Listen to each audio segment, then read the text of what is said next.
Welcome to the Suicide Prevention Show, where we are making suicide, especially teen suicide, a thing of the past. And I'm super, super happy that you are joining us on the show. This particular episode is one I have looked forward to for quite some time because this lady is amazing. And she's going to share with us a journey that most of us as parents have probably touched on. Some of us have really lived through, and it's how to raise a challenging child. And let me tell you what, this lady challenges me on every area that we intersect, whether it's about kids or it's about my company. So I'd like your help to welcome to the studio, Miss T.C. Clark. So let's see, where are you? Unmute. Katie, there we go. All right, so we've got the co-host thing going on. There you are, TC. Hey. Hi. Hi. How you doing? I'm doing really well. Oh my goodness, you look gorgeous. Thank you. You're welcome. TC, I am so grateful that you made time to come on the show because I know what your schedule's like. I first met you because someone said, oh, you need to talk to TC. And, it was all about my business. It was all about my marketing message. You worked with myself and my daughter, Katie, and you gave us a real sense of clarity. And along the way, you shared a story about what it was like raising your son. And I was like, oh my God, you have a method of explaining things, especially around parenting, that I just had not really ever heard before.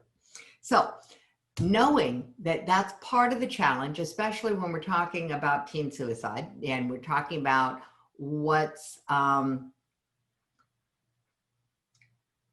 the way of us actually being able to interact with our kids in a way that's effective. Your no-nonsense approach, I appreciate it. So thank you for being willing to No problem.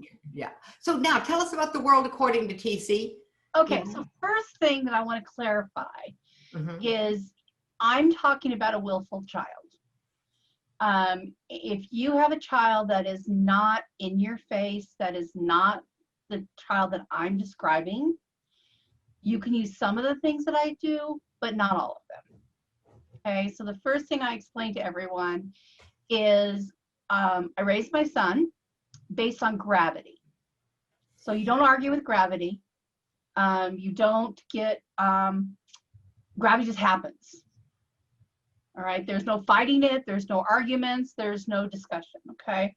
So wait a minute, hold on. How old was he when you first realized you were dealing with a willful child? 3 or 2. Yeah, 3. They are fearless. They will talk to anybody. They will argue with you. I remember him being a toddler and me telling him to finish your dinner, and I says, and he goes, well, I'm saying no, and I says 5 bites, and he goes 3. Okay. So you got to realize that that you have a child that is going to challenge you. It is going to look at the world very differently. And so what happens is, I will share one thing very quickly about this, is one thing that Bob told Dana and I, once he was in his 20s, was that if we hadn't been his parents, he would have been dead or in jail by 18. Because we were immovable. Okay, we were immovable. So when I explain to people about so for example, it's the difference between driving into a brick wall and going over the speed limit. We all go over the speed limit. We don't drive into brick walls normally. So when you're raising a willful child, you have to have brick walls only. You cannot have speed limits. You cannot have, I never ever counted 1, 2, 3. I never had there was no negotiations. And I took myself out. So what I mean by that is it wasn't my rules. It was gravity. You do X, Y happens. I'm sorry, you did X, Y happened. You know, I had nothing to do with me. So it's not you do X and then I'll do. It's you do X and Y happens. It just happens. So I'll give you an example. One of the things that was so funny is that Bob thought that the car would not run, or there was something happened with the car if he didn't have a seatbelt on. So if he took his seatbelt off, all of a sudden I'd do this to the car. Oh my God, you have your seatbelt off. And then I'd start slowing the car down. And the car would stop. And the car didn't go. And I just, you know, you don't have your seatbelts on, car doesn't run. Simple. Your brain is so fascinating to me, because I don't think there's a class you can go to where you could learn that. The thing is that because I understood him so well, you know, I just didn't negotiate. I just had, you do X, you do, you know, that kind of thing. So for years, he really truly thought the car wouldn't run if you didn't have your seatbelt on. Okay.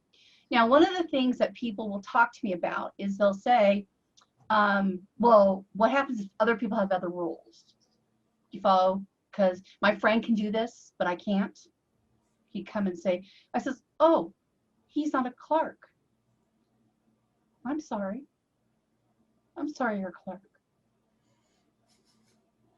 Oh my God. He's not a what we are. I'm sorry you're what we are. That's like, don't argue with reality. You're a clerk. Okay, I got it. You know, kind of, you know, and then he goes, well, that's not fair. I says, well, it's not fair that you have blue eyes. Not fair that you have blue eyes. It just is. Everything is. So for example, he came home one day and he was probably around 9, and he came and told us, he goes, my new teacher is just evil. And she's going to lie about me, and I can't get along with her, and she hates me, and blah, blah, blah, blah, blah. And he went on. And so my husband looks at him and he goes, whatever your teacher says, we're going to believe. Well, what if she lies? We will believe her. Well, that's not fair. Okay. This is just getting you ready for when you have an asshole boss. And then he walked away. You know, when he was 17, he was telling us how much he hated us. He went into very vivid detail, okay? And my husband's reading the paper, and all of a sudden he stops the paper, and he high-fives me. And he looks at me and goes, you're not supposed to like us. We're your parents. You know, that understanding that you and your husband have, that one line, would save the sanity in many households. It would be. Yeah, people just don't. One of the challenges I have. So I was mentoring somebody, and she had a 3 or 4 year old, very little kid that was biting, and she could not get them to stop biting. Okay, she could not. She said, I've tried everything. I said, give it a week. I could stop her biting within a week, maybe less. And she goes, no, you can't. I said, oh yeah, real simple. And by the way, her child was a willful child. Do you get what I'm trying to say? We're not talking about a sensitive child. We're talking about a willful child, okay? So I says, okay, well, first thing you need to do is remove all the TV. First of all, I asked her, what does she like? And she said, well, she really likes to watch TV. I said, all the TVs have to be removed out of the house. So okay. And when she asks where they are, you say, oh, I'm so sorry, but little girls that bite can't watch TV because they probably are finding something on the TV that's making them bite. And she goes, well, how long? I says, I don't know. Let her decide. So she told her that. And she's 4. I mean, she's little. She's a preschool. And she goes, and she says, well, when is the TV coming back? Well, I don't know. Well, what do you mean you don't know? Mom, where's the TV? Like I said, little girls who bite can't watch TV. And then just walk away. No discussion. You cannot discuss it. You cannot negotiate. Just, they can't. I'm sorry. So a sidebar on that, people used to ask me, did you ever ground your son? I said, never grounded my son. Because as far as he was concerned, it was, if I was going to ground him, he'd say, okay, can I do the time? Okay. Oh, yeah. Don't do the crime if you can't do the time. And And so he was working that he would figure it backwards. out in his mind. Is it worth the time? Right. So no, we just had things that happened. So okay, so a day went by and her daughter comes, so Mom, when's the TV coming back? I don't know. You just walked away. Didn't engage. Well, pretty soon she goes, okay, Mom, I'm not going to bite anymore. Okay. Walked away. And she goes, well, where's the TV? Well, how would I know that you're not going to bite? And she's like, walk away. Do you get what I'm doing here? So the daughter comes, she goes, well, what if I don't bite today? She goes, well, that'd be a start, but that's only a day. All right. So every day she would come home from school, she would come and tell her mom, I didn't bite today. I understand, but you have to understand, if you can't bite at all. And I don't know if you could not bite ever again. And then walked away. So she just kept doing this. So about 4 days, her daughter goes, okay, if I don't bite for a whole week, okay, do you think that might show you I'll never bite again? She goes, possibly. She goes, but you do understand that if you ever bit again after that week, the TV could never come back. Because you would break trust. And once you break trust, you can't get it back. Wow, what a life lesson that is. Right, or she goes, well, you can't ever get it back. She goes, well, you can, but it takes a really long time. Well, how long? I don't know. And her daughter never bit again. So the point was, her daughter made the decisions, not her. And what happens with parents is two things. One, they get emotionally attached. Well, there are kids. Wait a minute. Hold it. They get Are we supposed to be emotionally attached? Not to the outcome. If you can't be, are you emotionally attached to gravity? No, other things are attached to gravity, but I would say my emotions are not. That's the point. Okay. Because willful kids are extremely manipulative. So another thing that I had told you a story is, I was in a mall and Bob is probably around 5. All right. And I turn my back for like a minute. I turn around and he's got $40 in his hands. And I said, where'd you get that money? He goes, I asked somebody. You mean you asked somebody? I go, and why $40? Well, $40, Mom, is a video game. I go, okay. I said, so why did you ask them? I says, well, I told them that you weren't able to get, you wouldn't get me a video game. And I says, I said, it wasn't that I can afford it. He goes, well, I didn't tell him that. He made it sound like his mom couldn't afford it. Do you understand? Mm-hmm. And I says, so you just asked some random person? He goes, oh, no, Mother, you don't ask somebody random. He goes, you know that fancy store over there? You got to see somebody with a lot of bags from that fancy store. You ask those people. He's 5? He's 5, yeah. Another situation happened.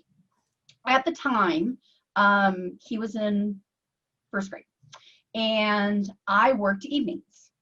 So Dane would get up in the morning, and we had little things of milk and cereals, and he basically took care of himself in the morning. Okay, and then he would walk to school, which, by the way, he had been doing for months. Okay, well, he figured out that our neighbor was making full breakfasts for her kids. So he told her that he didn't have breakfast. And then she found out that she was making them lunches. Well, see, we paid for his lunches every month. Okay, at school. So he told her that he didn't have lunch.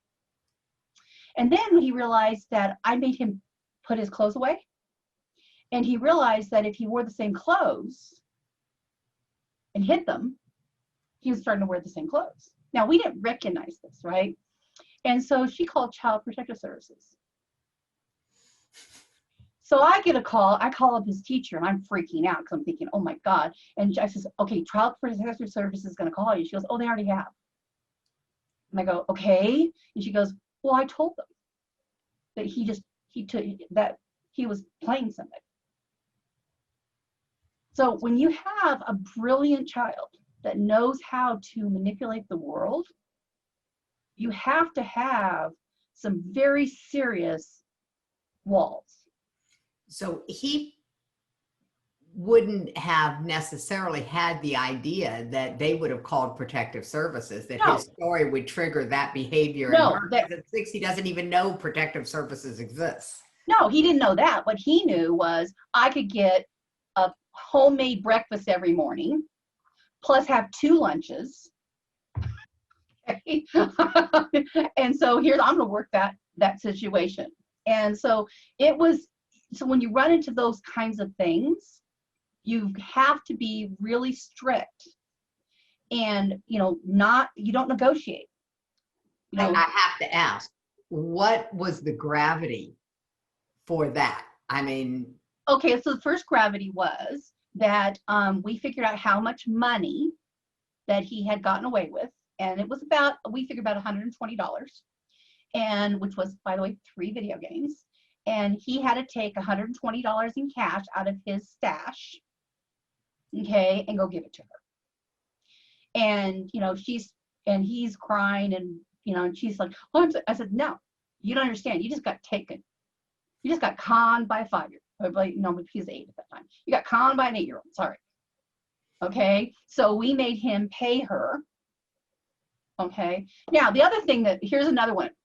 We lived in California. Love California.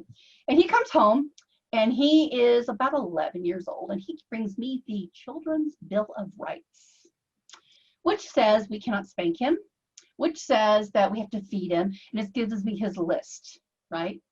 So my husband, I didn't say anything. He comes home the next day. His room is empty to a mattress. All his clothes are gone. They are replaced with thrift store clothes. There is now no groceries in the house. The only groceries are in the house are corn dogs and ugly, icky vegetables and things I knew he didn't like. Okay, now do realize he ate lunch at school. He snuck over to my parents, got fed. Okay, the kid was not starving, but there wasn't a full grocery. Okay, all right. Okay. By the way, that lasted for a month. Okay, he kept coming to me and saying, well, what's about groceries? And I'm like, I went and got it. Said we had to feed you. Are you being fed? Said we had to clothe you. Are you being clothed? Provide shelter. Are you being provided shelter with? I says, you need to understand, you do not live in a democracy in this house. This house is a monarchy. Your dad is the king. I am the queen. You are the subject. Now you will leave and you will go build your own castle and you will be the king and you go find your queen. All right. But that's not happening. So people say, well, I want us to have he comes and tells me, we're going to have a family meeting. I says, on what planet? I says, we can have a family meeting when you start paying the bills. The other thing that I have a total disagreement with people, and again, I'm telling you, I drive people nuts because they're like, well, that's not fair. And I'm like, no, it's not. All right. Children do not have privacy. Period. None. All right. So I walked in on him one day. He's like 14. And he says, you walked into my room and didn't knock. I says, okay. So I told my husband.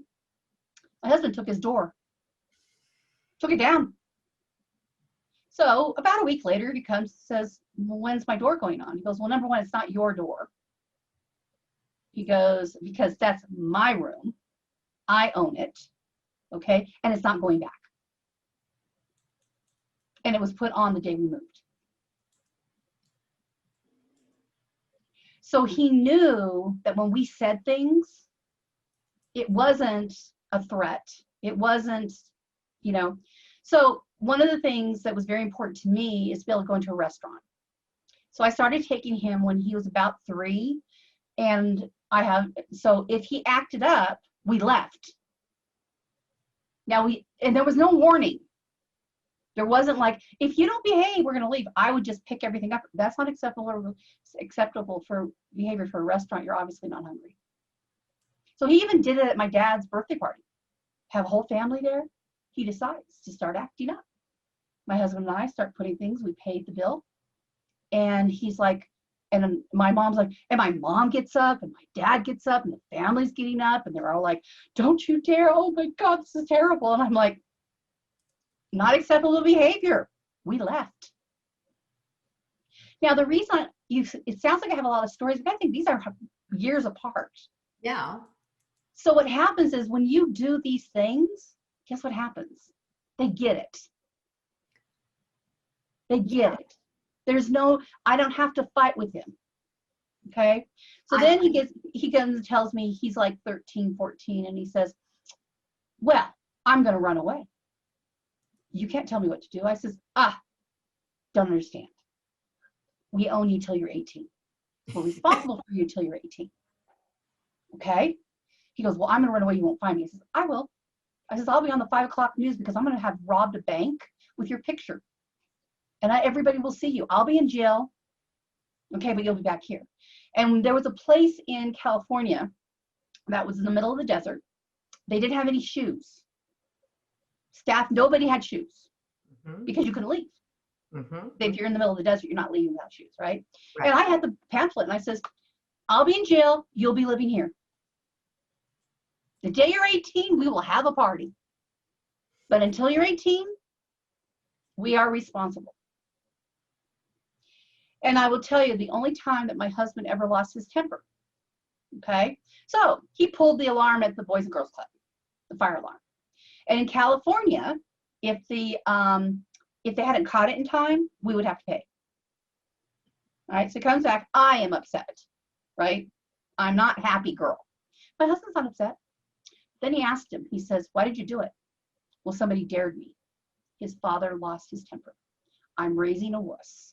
I'm raising somebody who can't think on their own. Ooh. He wasn't mad that he pulled it. Now, there was going to be consequences. Don't get me wrong. There was gravity to that. But my husband's issue was that he didn't think about it on his own. That you cannot be a follower. I can see where this could have not good written all over it. Yeah.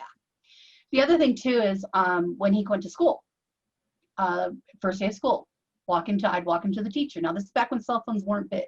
Okay. And I'd say, this is my number. You will only have to dial it once.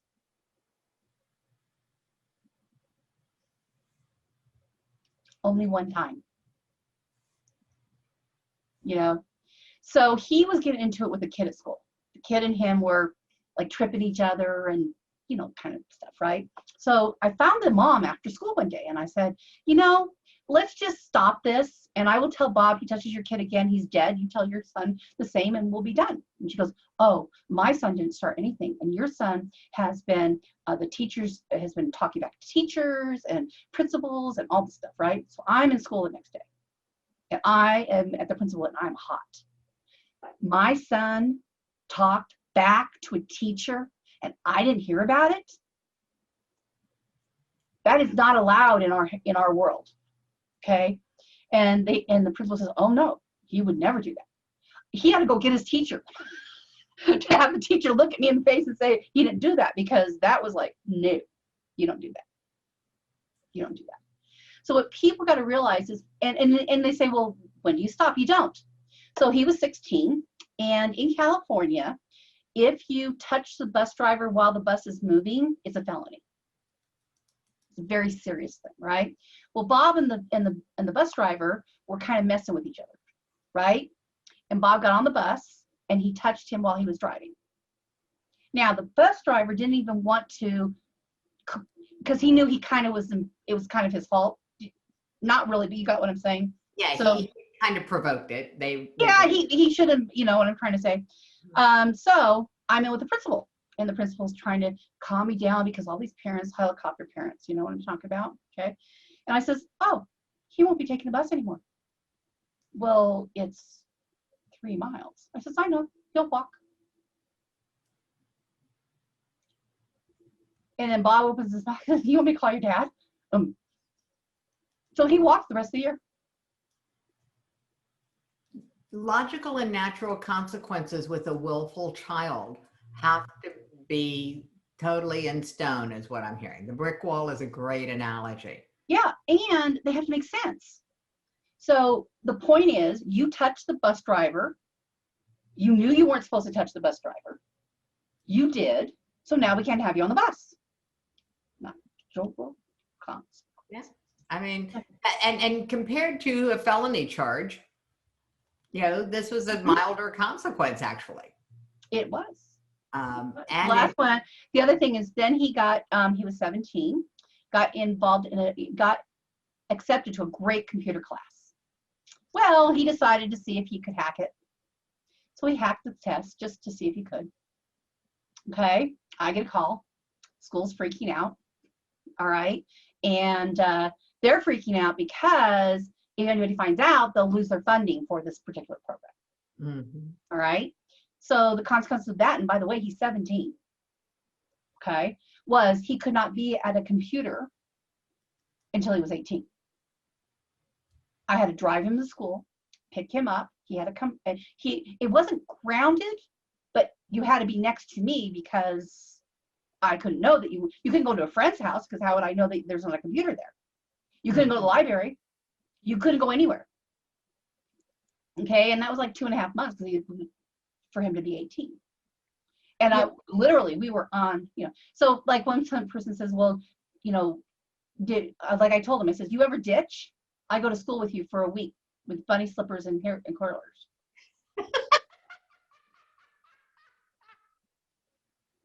oh my God.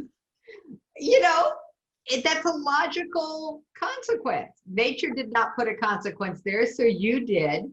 That's what you did. That would be enough to deter most young boys from, especially with me as their mother. The challenge that I'm getting is like the parenting that my parents were equipped to deliver, the parenting that I was equipped to deliver. Until I was in professional running a daycare and actually having to take classes in logical and natural consequences, they didn't really exist. So I couldn't have the conversation in advance with my kids about ditching school until I had an education. So I don't know where you and your husband got your education, but yeah, thank God. Here's the thing. I believe that God puts the right things together, right? Okay. And Dane and I, Dane adopted Bob. Okay. And so, in fact, this is I want to make everybody smile because everything I'm saying was a smile. But anyways, in California, if your child is being adopted by the other person, they still have to interview them by themselves.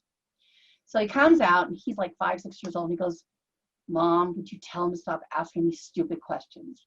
I go, well, what did they ask you? And by the way, the person's standing there. Okay, right? And I says, what did they ask you? They asked me if I like my dad. Who likes their dad? That's stupid. Would you tell him we're just making this legal? This is so dumb. Okay. It's like, this is so complete. And he's totally, because one of the things that we did is when Dane decided to adopt Bob, we never told him to call Dane dad. We never made it a day. But everybody around his family would say, go get your dad. Is your dad home? So it just automatically happened. Okay. Now, this is going to be something that a lot of people are going to disagree with me on. And okay, again, this is a TC opinion, right? All right. So a lot of people ask me, how come Bob and Dane are so close? I mean, they really are close. And how did he be able to be a dad? I said, well, a couple things. All right. Number one, I was very blessed that the biological father wasn't in the picture. Okay. So I understand that people who have blended families, you can't do this, but I'm just letting you know what happened with us. I believe in corporal punishment for direct disobedience. So what I mean by direct disobedience is if I tell you to go to your room and you look at my face and you tell me no, I will stop and I'll go, did I hear what I thought I heard?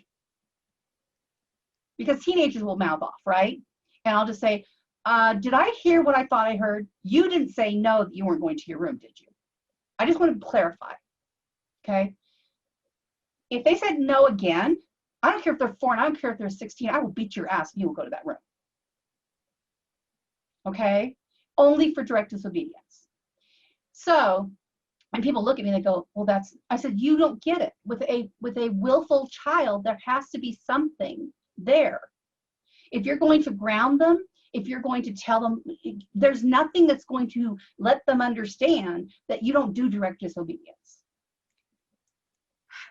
And, in the real world, direct disobedience has bigger consequences. It does. You go get into a police officer, like one of the things that we taught Bob very young, I says, when you see a police officer and they talk to you, you put your hands like this immediately. Okay. And you look at them and you, yes, sir, no, sir. And it is like this. Okay. And I don't care how old you are, you do that. The other thing so people don't really get that. They don't get that. So I never had to do that. I was very blessed. Okay. But here's what happened. Dane told Bob to go to bed. And Bob said no. And Dane goes, did you just tell me no? And he said no. Now, we hadn't even been married yet.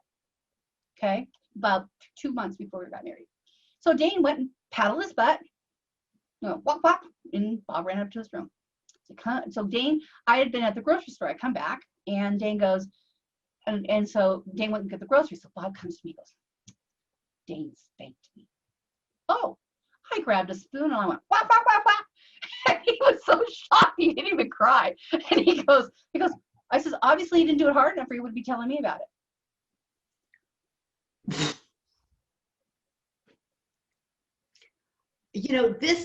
There's a whole comedy routine that Bill Cosby does about how kids naturally know if dad says no, you go talk to mom. Mm-hmm. And how this is how Bill Cosby ended up watching Little Rabbit Foo-Foo or whatever on TV. And that whole dysfunction of that compared to the absolute brick wall that you presented to Bob. He was so like, anybody who wants to know what the hell happened to our culture only has to look at the difference between those two things. Bob would come to me and say, ask me something. And my answer would be, what did your father say? So Dane and I had agreements that one is, let's just say that I wanted Bob not to go to a movie. Mm-hmm. And Dane wanted him to go. Okay. So I told Bob no. We would have a private conversation, but I would have to be the one to go back to Bob and say you could go. Got it. So he would never think he could play the two of you against each other. He couldn't. He said it was no fair. He said all my other friends get a chance to play that game and I can never ever play that game because no, we don't play that game. Mm-hmm. We don't play that game. All right. That's brilliant. It's a thing that people don't get right now. All right. So I had a person who had her child at the same time I had Bob. Okay. And at that time, I was a single mom and she was a single mom. And she asked me, she goes, what happens when he's bigger than you? I looked at her and go, what? Well, what happens when he's bigger than you and you can't tell him what to do? I go, I'll hire someone.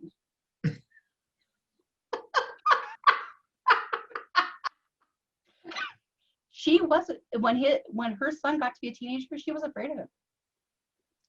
Well, had I been single or not, I would never have been afraid of my son. Nah, not happening. Not happening. Okay.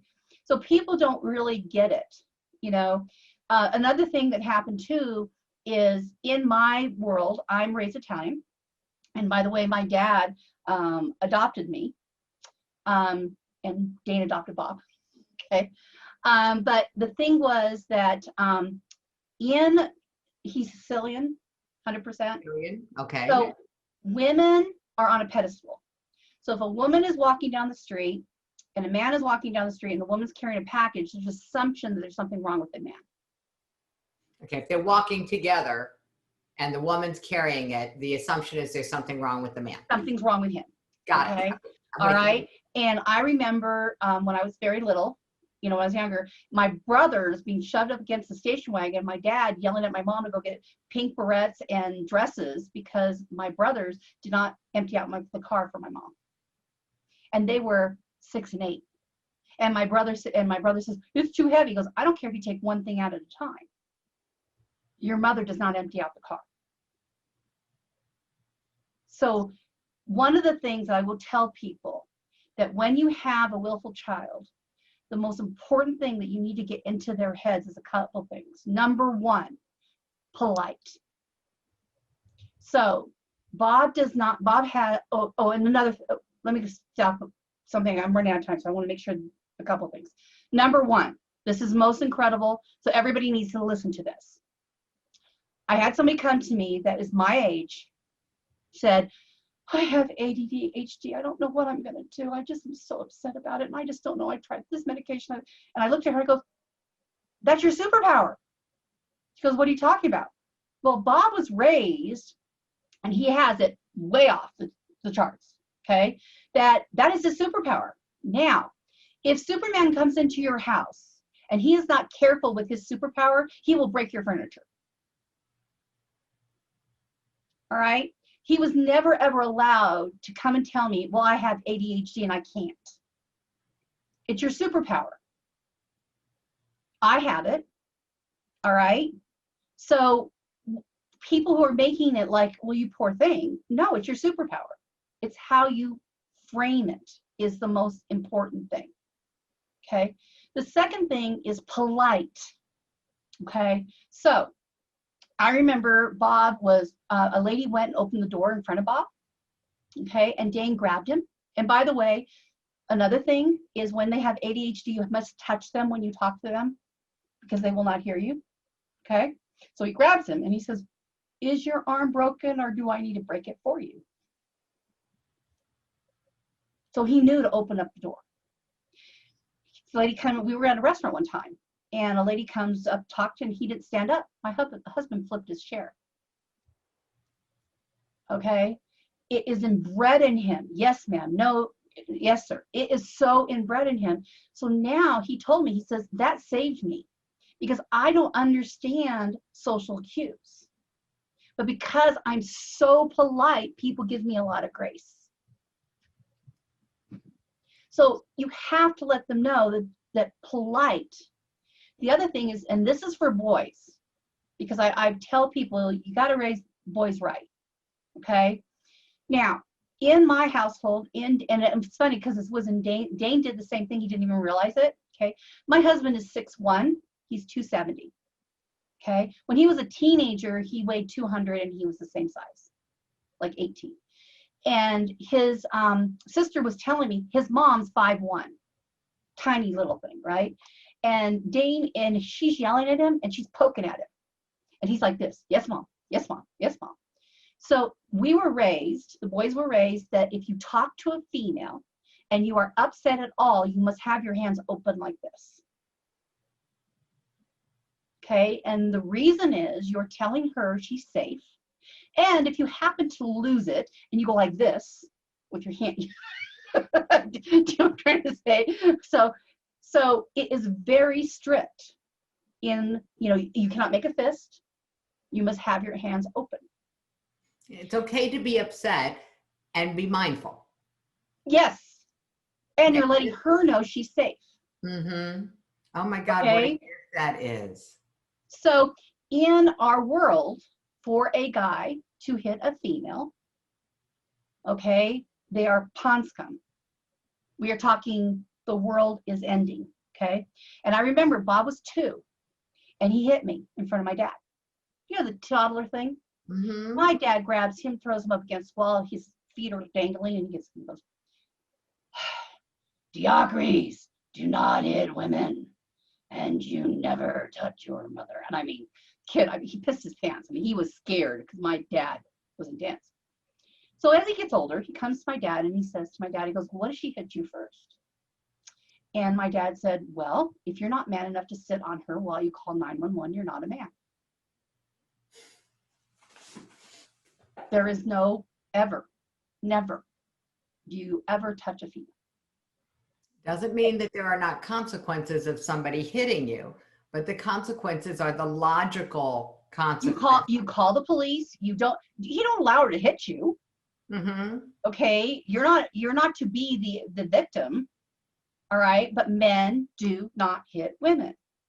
And so when you figure out these really fundamentals that are non-negotiable, you know, you must behave in a restaurant, you must be polite, you must do this, you must do that.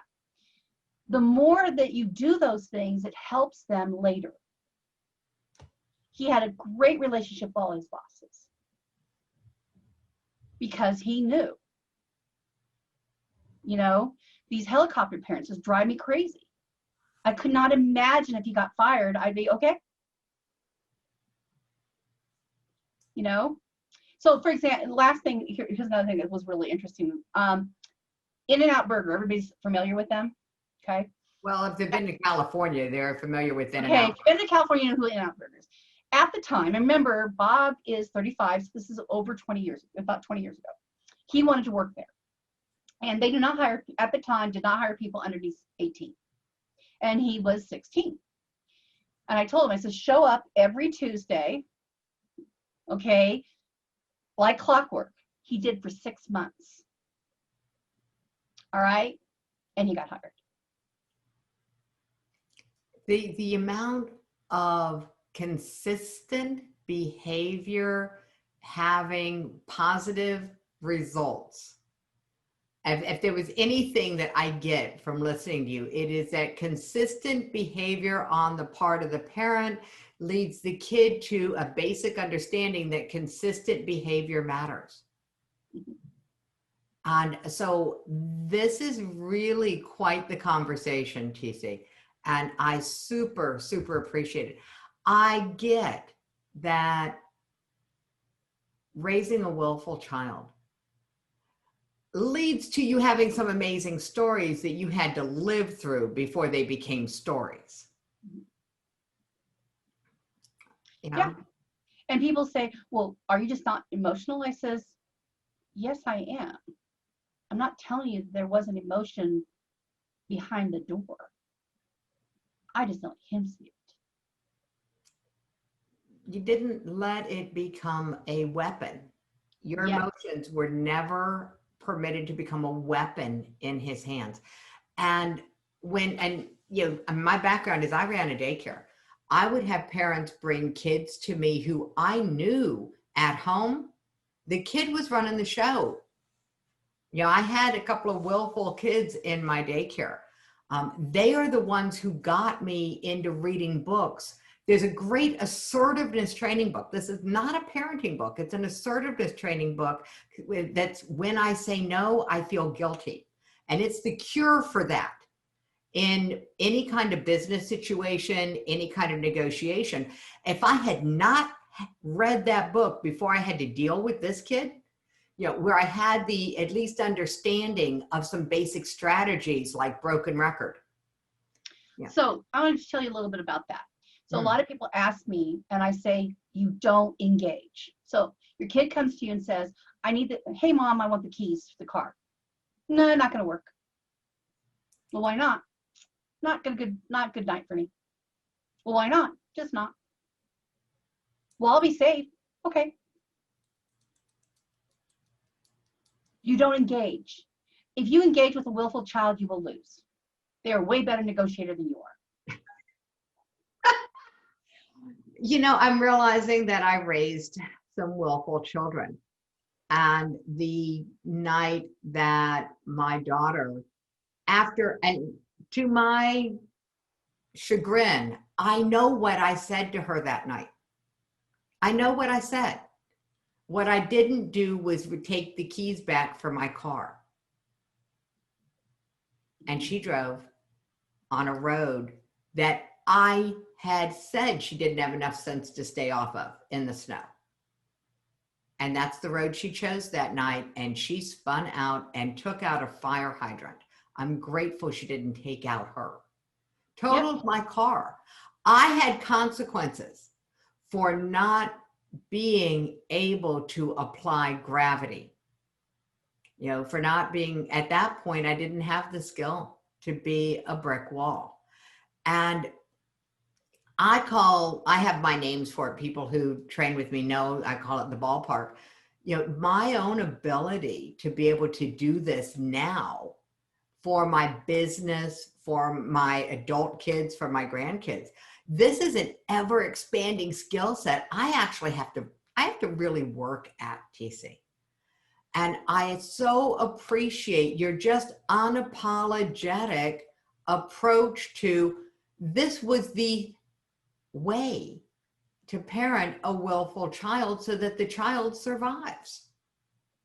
And is it easy? No, but it's a lot easier than having to deal with the consequences of a willful child without this kind of framework. It is very challenging. It's not easy. Okay. But from the outside, I will tell you, people told me that I was a terrible mom, that I was heartless. And I'd look at them and go, uh-huh. So last thing is to let you get a guilt. The blessing that happened to us. So we decided we weren't going to have any more kids. So I come and tell them. Well, I can understand the logic in that. But no, we had decided, right? So I go to my mom and I said, Mom, we're not going to have any more kids. She goes, thank goodness. So Dane goes to his mom and says, hey, Mom, we decided not to have any more kids. And he goes, well, I didn't think you'd have any. So I totally get that there are people that get excited about the parenting thing, but God put us the right place, the right time for him, because we were very there, but we were very, this is the way it is. Mm-hmm. And there's no negotiation. And a lot of parents will tell me, well, I have more than one kid. And I says, I can't go there. I don't know it. I don't understand it. Okay. But I can tell you this, if you raise your kids with gravity, your life will be easier. It won't be easier in the beginning. Okay. And then the last thing I want to say is somebody said to me, well, I never did it before. I says, oh, here's the answers. Okay. You pick a milestone. It could be the first day of school. It could be their birthday. It could be a new year, something. Got it. Okay. So listen up, everybody. This is for how you pivot from whatever you've been doing as a parent to parenting with gravity. Right. Okay. So you pick a day. I don't care what it is. It could be the first day of school. It could be so let's just say you pick their birthday. All right. And you say, well, 8-year-olds can't do that.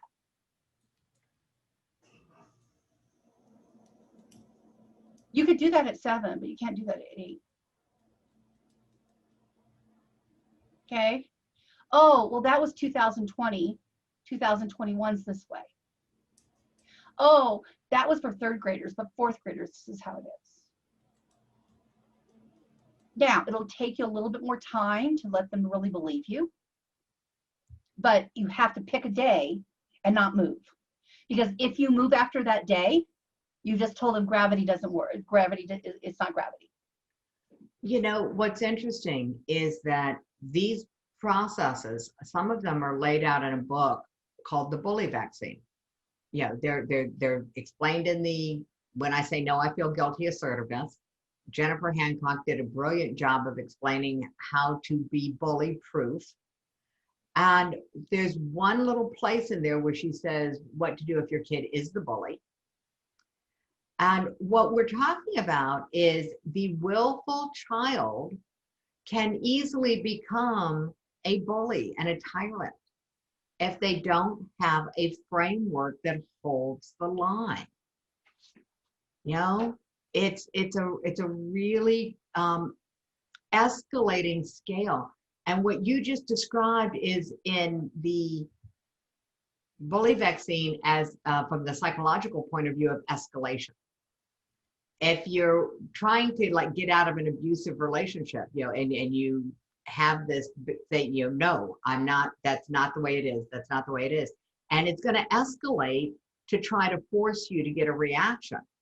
And the minute that you give the reaction, you've now set the whole dynamic at a more intense level. And it just gets worse from there. And so what you're talking about is, let's just not even allow escalation to happen. It just, and the extinction burst, when you catch it at the earliest possible moment, is really mild compared to the extinction burst of a behavior up here. And this is where women who finally leave abusive relationships, it's escalated to the point that the extinction burst is often lethal. Yeah, absolutely. And so, and so the last thing I will tell you is this is what I tell everybody. Okay, the responsibility to raise good men is the mother's. Period. The responsibility for men to be good men is wives and girlfriends. My husband had upset somebody one time because he said, you understand that women are control the world. So if we as women as a race decided that if a man hit a woman, he'd never get sex again, we would end spousal abuse right there. Women control the world.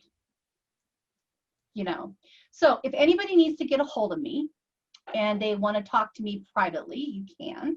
My email address, I have no problem putting that out there. And or you can find me on Facebook. It is TC Teresa Clark, and TC stands for Too Cute, Totally Crazy, and Trouble Coming. Too cute, totally crazy, trouble coming. That is a perfect. We'll just TC cubed. Yeah. So whatever you do for your, because I don't have an offer. Okay. But my offer is that if you are in the process of trying to raise a willful child and you'd love some personal advice, I have no problem. Okay. Just understand that my old company was called Very Direct Marketing. So do not call me if you want me to say, you know, there, because I ain't.